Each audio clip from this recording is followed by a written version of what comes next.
Бүгін сіздерді тамаша бір тиімді әдіспен таныстырғым келіп тұр. Бұл видеоны соңына дейін қарау үшін мен каналыма жазылыңыздар, баланың дамуына байланысты түрлі ақпараттар беріледі. Бұл қандай әдіс? Сабақта да ата-ана өзінің баласына бірдеңе түсіндірер кезде де, бірдеңе жасар кезінде де, немесе үлкен бір әлеуметтік ортада бірдеңе берер кезде де осы әдісті қолдансаңыздар өте тиімді болады. Сіздер үшін ең бірінші сұрақтарыңызға жауап аласыздар, нәтижесін көресіздер.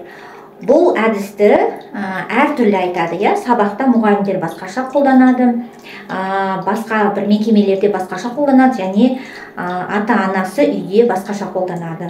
Бұл әдістің аты психологиялық ахуал. Яғни қандай да бір істі бастар алдында осы психологиялық ахуалды жүргізіп алған жөн. Себебі психологиялық ахуал дегеніміз не? Осыған бірінші тоқталып кетейік.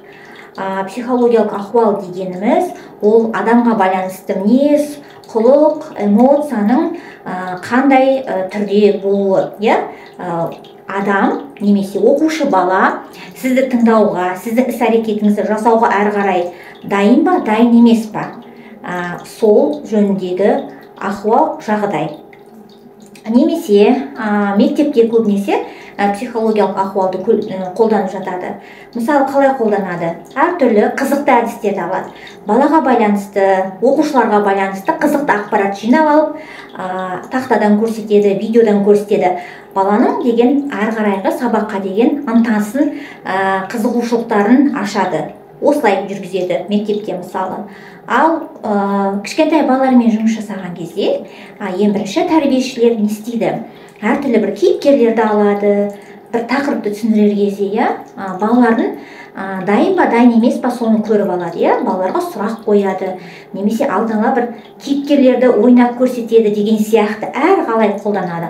Ал үлкен әлеуметтік ортада әртүрлі бұны тренингтер деп те айтады. Тренингтерде де психологтар қолданады.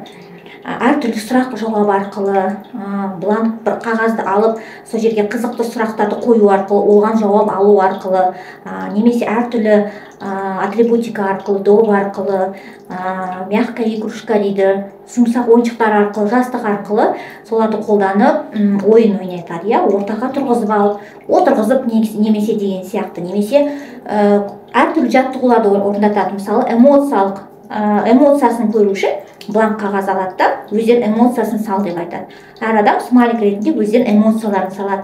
Немесе әртүрлі жануарларды сал деп айтады. Мысалы, жаңағы тышқанды, мысықты салады, кейбір адамдар содан білуге болады. Психологтар мысалы біледі, қандай жағдайда отырған сол адамның. Сондықтан қай жерде де болсын, осы психологиялық ахуалды пайдаланған жөн. Мен сіздерге қысқада нұсқа айтып бердім. Қалғанын менің каналымда бар, сол жерден көре аласыздар.